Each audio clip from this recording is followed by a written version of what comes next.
This is the BBC. For details of our complete range of programmes, go to bbcworldservice.com/podcasts. Welcome to the latest global news, compiled in the early hours of the morning on Wednesday the 31st of May. I'm Alex Ritson with a selection of highlights from across BBC World Service News today.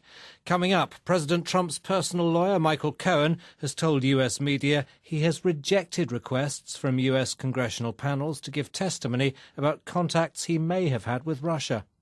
Meanwhile, President Trump has taken to Twitter to criticise Germany, prompting a leading opposition politician in Berlin to brand him a destroyer of Western values. The United Nations Security Council has been told that Yemen is on the verge of total collapse as a country. Time is running out.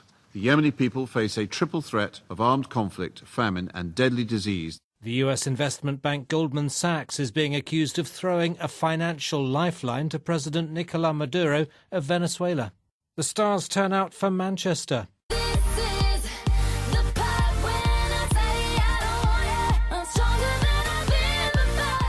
Some of the biggest names in pop are to perform in aid of the suicide bomb victims. And Japanese chefs are being warned the poisonous pufferfish may be becoming even more deadly. First, to reports that President Trump's lawyer has received requests for information from two congressional panels investigating alleged Russian meddling in the US election. The lawyer, Michael Cohen, has told US media that he has been asked to provide information about any contacts he had with the Kremlin. I got more from our correspondent, Laura Bicker. Well, he seems to have turned down the invite to appear before the committees. Certainly, he said in a statement to US media that he was declining because the request was poorly phrased, overly broad, and not capable of being answered. But he's one of a growing number of the president's associates to come under scrutiny. He has been President Donald Trump's personal lawyer for many years. He was part of the Trump Organization. He's now his personal lawyer. He's been on television supporting Donald Trump on many occasions. So he's quite a big figure. So what we're hearing now is that after he turned down the request to provide evidence, what happened then is the Senate Intelligence Committee voted unanimously to issue subpoenas as they deem necessary. So what we understand at the moment, thanks to the AP news agency, is that a subpoena will be issued. Now, it's unknown at this time whether or not a subpoena has been signed, but we understand from their reporting that it will be. Are you allowed to turn down a subpoena? You can turn down a subpoena. This is where it gets really muddy, because although this subpoena is a summons, it has to be enforced if you turn it down, and it has to be enforced by the Justice Department. Now, the Justice Department might say, well, hang on, there's not enough evidence, this is a congressional inquiry, we're not going to push this forward. If that happens, Congress can, in theory, hold, for instance, whoever's turned down the request in contempt of Congress. But that's not happened for 150 years. So we're all really talking in theory here. A week ago, Michael Flynn, the former National Security Advisor, said through his legal team that he was going to decline a subpoena issued by the Senate. They're piling up. They are piling up. As I mentioned, a number of people close to or formerly close to the president, including his son-in-law, Jared Kushner, the former National Security Advisor, as you mentioned there, Michael Flynn, former Trump campaign manager, Paul Manafort, are all being asked to appear and give evidence. And if they decline, it can be up to Congress and certainly both the Senate and the House committees who are investigating the Russian meddling in the 2016 presidential election. If they feel and deem necessary, they will issue subpoenas. But as I've said, it is not legally binding in that respect. Laura Bicker. In a separate move, President Trump has taken to Twitter to criticise Germany, intensifying a row between the two allies. At the weekend, the German Chancellor, Angela Merkel, implied that the United States was no longer a completely reliable partner. Using capital letters for emphasis, Mr. Trump said the US trade deficit with Germany was massive, adding that the Germans paid NATO far less than they should. The German Foreign Minister, Sigmar Gabriel, though, has said a disagreement between the United States and Germany is being trivialised. Our Europe editor, Katja Adler, examines how Mrs. Merkel is balancing international and European concerns with the pressures of an impending election back home. Angela Merkel is in an assertive mood, fighting for re-election in Germany in a vote this autumn, struggling to keep Europe strong in an increasingly unpredictable world. The deterioration of relations with the US is hugely significant. Mrs. Merkel hosts the Indian and the Chinese prime ministers this week, hoping for deepening ties, but this is no emotional rebound after a Trump-sized bust-up. Since the Second World War, Europe has looked to the US for security and stability, sometimes leadership. And while Germany believes the EU must bolster itself as much as it can in terms of defence, faced with a volatile Russia, ambitious China, cybercrime and international terror, she knows Europe can't go it alone. Without Britain, the EU has only one military power left, France, and one seat on the UN Security Council. NATO is now more important than ever for EU safety. When Angela Merkel said that Europe needed to take its fate into its own hands, she meant keeping transatlantic links open and strong, but being politically, diplomatically, and as far as possible, militarily prepared if it all falls apart. Iron Angie, as she's sometimes called, isn't slamming the door on the US. She hopes very much the US isn't turning its back on Europe. Katya Adler. The influential US investment bank Goldman Sachs is being accused of throwing a financial lifeline to the embattled government of Nicolas Maduro in Venezuela. The company has bought $2.8 billion worth of bonds in the state-owned oil company. Opposition leader Julio Borges has written to the bank accusing it of trying to profit from the suffering of the Venezuelan people. I asked our economics correspondent Andrew Walker if the money was going directly to President Maduro's government. Well, it certainly isn't going directly to his government. Goldman Sachs bought the bonds on what's called the secondary market. It appears via a London-based broker. So clearly Goldman Sachs has not written a cheque or transferred money directly to the Venezuelan government. However, it does appear that the bonds were held until last week by the Venezuelan central bank. So clearly the money has indirectly gone to the authorities there, although we can't say with any certainty that Goldman Sachs knew that was going to happen. It may be that they, as far as they were concerned, they simply were going into the financial markets and buying bonds. Why would Goldman Sachs want to buy these bonds? Because I think they reckon they can potentially make a very large amount of money from them with a very good rate of return. You mentioned that they have a face value of $2.8 billion, and we don't know for sure how much they paid. But there are reports out there suggesting it was something like $800 million. So that's a discount, deep discount, paying only 30% or so of the face value. And their view is that they think there's a chance of political change leading to stronger economic performance in Venezuela, which they hope means they will get repaid. And if they do, it would amount to a very good rate of return indeed. But it could be quite a risky investment too. For two reasons. One is that the current Venezuelan economic situation is pretty dismal. The economy has contracted, according to the ratings agency Standard & Poor, by about 10% last year, and inflation is very high. So there must be a real risk of a default. And in addition, the president of the National Assembly, Julio Borges, who's a part of the political opposition in Venezuela, has said that he would recommend to a future government that they should not pay Goldman Sachs. So certainly there are some risks, but then if you get very high returns, you expect to be taking significant risks as well. Our economics correspondent Andrew Walker. The coldest of all cold cases has been reopened, that of Ötzi the Iceman, a 5,300-year-old mummy found in a melting glacier in the Italian Alps in 1991. Scientists in Bolzano, where the Iceman is on display, discovered in 2001 that he'd been killed by an arrow. But it's only in recent months that investigators, led by a senior police detective, have focused more intently on how Ötzi came to be shot. Was it murder? Bethany Bell has been finding out. High in a remote area of the Ötztaler Alps, Ötzi was shot in the back. But why was that arrow fired? Was it a crime? And who did it? The detectives of the police in Munich, they are specialized in cold cases also. Angelika Fleckinger, the director of the South Tyrol Museum of Archaeology, where Ötzi's body is on display, tells me how she called on a professional to investigate. Detective Chief Inspector Alexander Horn of the Munich Police Department. Well, it was a funny situation because when I was asked if I work on cold cases, as the director of the museum said, and I said, yes, I do.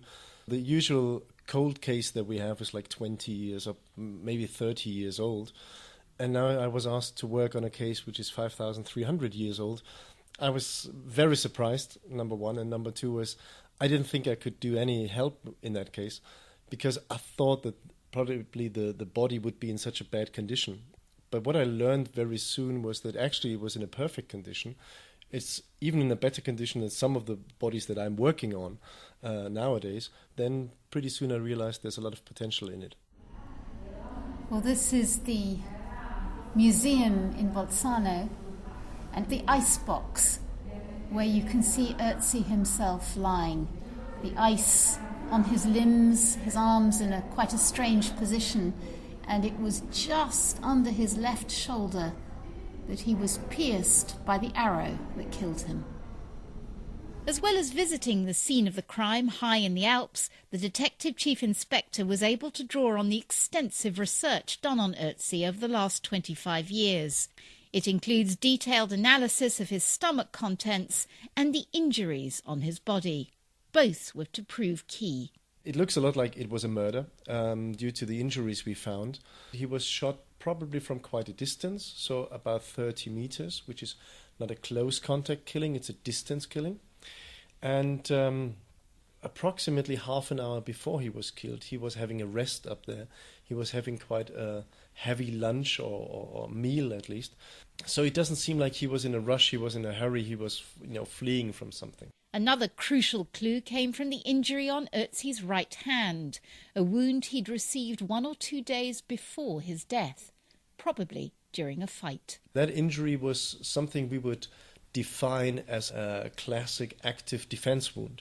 That would be like if somebody approaches you and threatens you with a knife and he stabs you, if you grab into the knife and try to push it away, probably about 1 to 2 days before he was killed. So this tells us that there was some kind of fight that Ötzi was part of. And what we see is that the killing actually up on the glacier is probably the continuation of this thing that happened about 1 or 1.5 days before.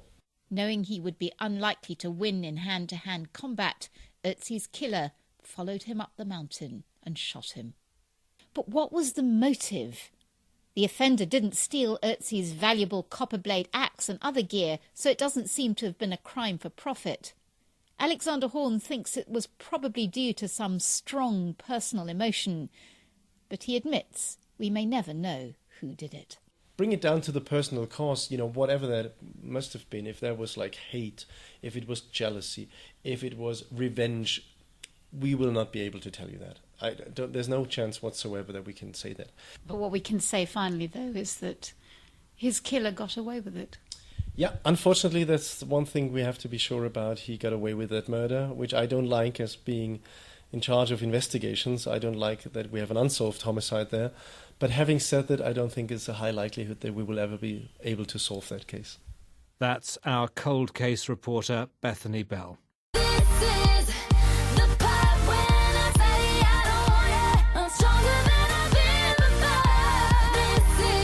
The US singer Ariana Grande. She's announced that she's to hold a star-studded benefit concert in Manchester on Sunday, just 13 days after a suicide bombing killed 22 people at the end of her last concert in the city. It'll be held at Manchester's Old Trafford Cricket Ground. Ariana Grande will be joined by a host of stars. Our arts correspondent is Vincent Dowd. One Love Manchester, that's what it's being called. It will start 7:15pm UK time on Sunday. It's supposed to last 3 hours. I'm sure it's going to overrun. There's huge interest already around the world. I won't give the complete list of people taking part. Ariana Grande herself, of course, Justin Bieber, Coldplay, Katy Perry, Miley Cyrus, Pharrell Williams. So by and large, these are people who would appeal to the young fans who were at the concert at the Manchester Arena 2 Mondays ago. And she's spoken very powerfully about the impact the bombing had on her and the importance of everyone pulling together. Yes, there was an obviously deeply felt, utterly genuine letter on her website. I'll just quote a bit of it. "We will not quit or operate in fear. We won't let this divide us. We won't let hate win. Our response to this violence must be to come closer together to help each other."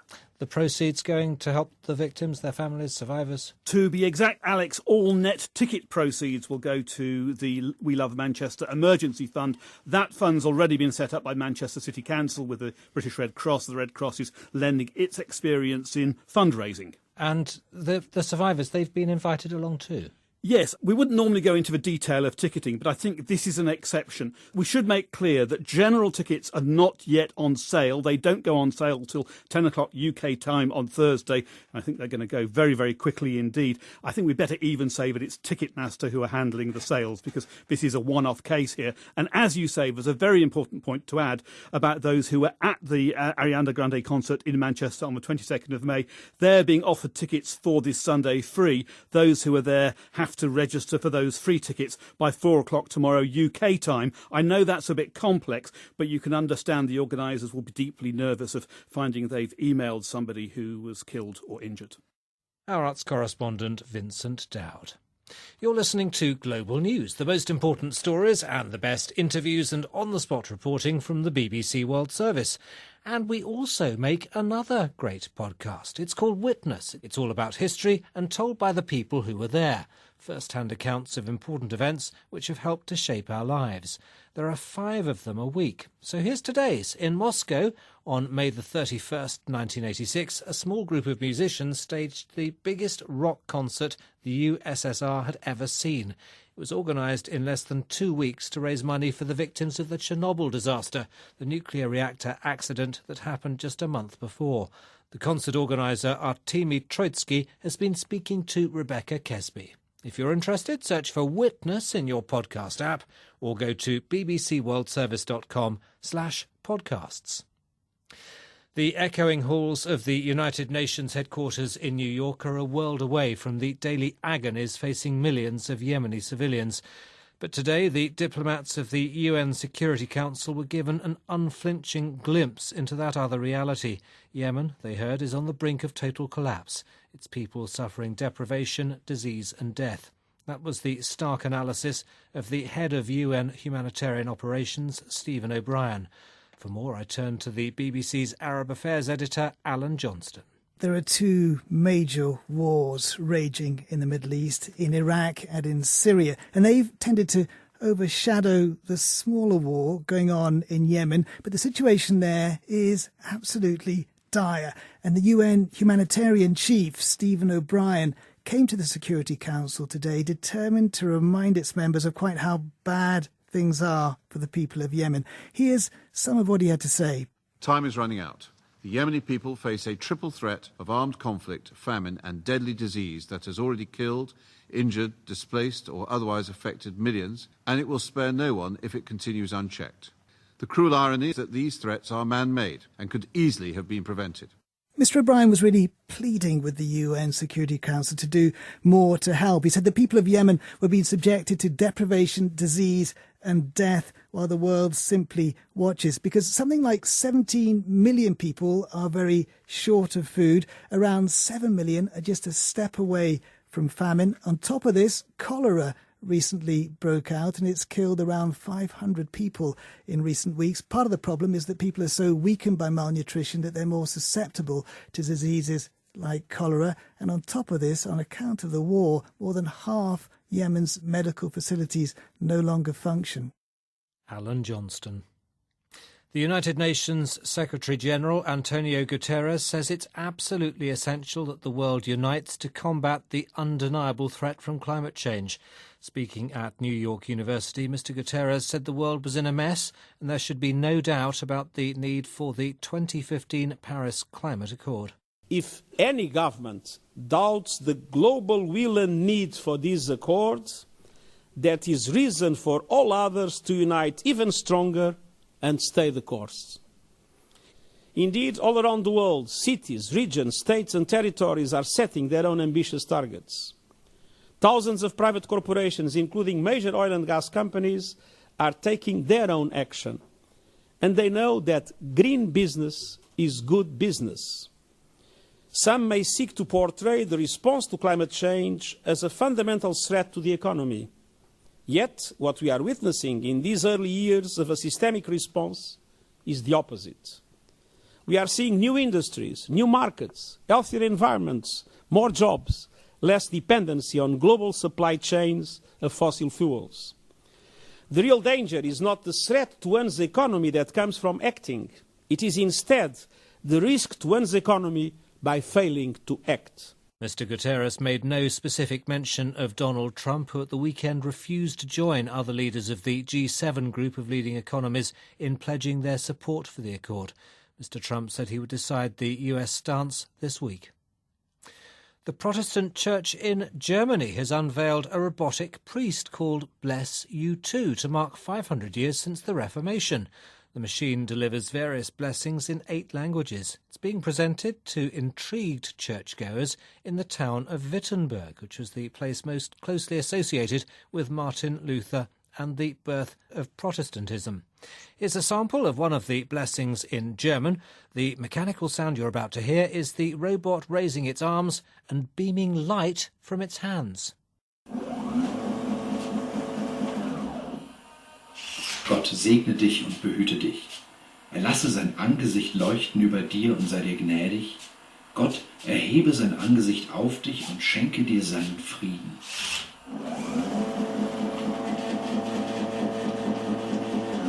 God bless you and protect you, it says. May his face shine upon you and show you mercy. May God turn his face towards you and grant you his peace. Rudolf Wenz, who's one of the church's volunteers, offering an introduction. People are using it quite a lot and are quite interested, especially young people who have no affiliation or association with the church here in the east of Germany.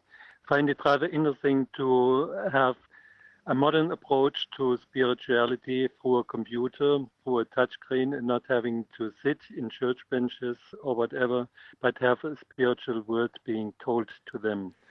One was of a grandchild being there with his grandmother, and the grandmother saying that she surely does not want to use a computer to have talk to her in a spiritual level, and the grandchild made her do it. And all of a sudden, the verse that came out of the computer was a confirmation verse, which she got 50 years earlier in church. So this grandmother was touched by this computer, even though the grandchild was the one initiating the conversation. There must be regular churchgoers who are rather worried by a computerized priest, though, and I suppose they could fear that it's going to take over from the real thing. People who are associated and set in their ways in church find it rather strange and difficult, but people who are new, do not have any association with spirituality and with the Protestant church, they find it rather interesting and in that way get to think about what Christianity has to offer. And in a way, that is also what Reformation was all about. I mean, Luther also had, at that time, new medias. It was not the oral word that was talked to people, but it was the written word that came to give new thoughts and also be blessed. You can understand the doubts of believers, though, surely. A blessing that comes from a machine, as opposed to a human being, is meaningless, isn't it? Well, of course, that is the comment that people associated with the church have. But, I mean, when you have church services on TV that are pre-recorded, when does the blessing work? When it's actually spoken or when it is seen? I mean, the blessing is there, and it comes from the words spoken and from the words thought. Church volunteer Rudolf Wenz speaking to the BBC's Paul Henley. Japan has a new species of deadly puffer fish, and it could be of concern to Japanese diners. Rebecca Wood has been looking into the story. Search for how to prepare the deadly pufferfish online and a whole raft of videos pop up. It's a very delicate operation. And just one mistake from the chef could mean the difference between a delicious meal or a trip to the morgue. But there's now a new species on the market and it's causing some concern. It's the spotty-back Shosai fugu hybrid. Japan's National Fisheries University have found that over half of puffers studied over 3 years in the Pacific Ocean are now this hybrid breed, a change that experts put down to climate change, with fish migrating to cooler waters and mixing with other species. The difficulty now is they're hard to identify at market, and not all chefs know how to locate the poison. And despite government advice on identification, there are fears that this deadly new fish could end up on consumers' plates. The BBC's Rebecca Wood. And one of the BBC's great radio institutions has been celebrating its 60th anniversary. Test Match Special began its ball-by-ball cricket commentary on the 30th of May 1957. Here are just a few of its most memorable moments.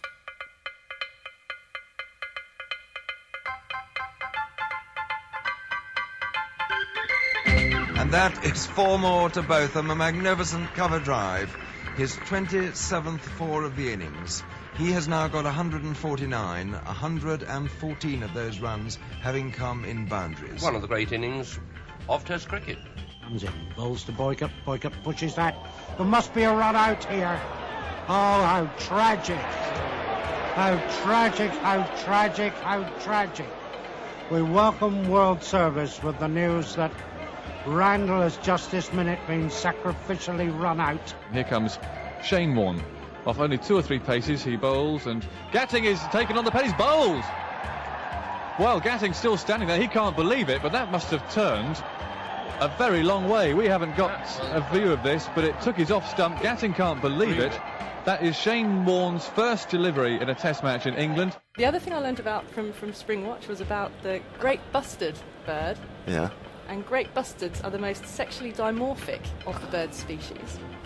Rabada comes in again and bowls to Bairstow, outside off stump, defended into the offside, and no run. Sexually dimorphic meaning displaying characteristics that are the most different of all the species between male and female. Lawrence, always entertaining, batting for 35 minutes, hit a 4 over the wicketkeepers. Angus, for goodness sake, stop it. Yes, Lawrence played extremely well.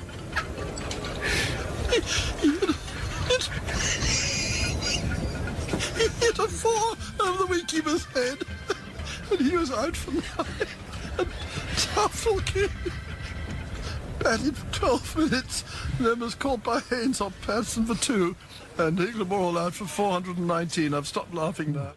The voice of Brian Johnston ending that selection of some of the highlights of the BBC's Test Match Special, which is 60 years old. And that's all from us for now, but an updated version of the Global News podcast will be available for you to download later. If you want to comment on this podcast or the topics covered in it, you can send us an email. The address is globalpodcast@bbc.co.uk. I'm Alex Ritson. Until next time, goodbye.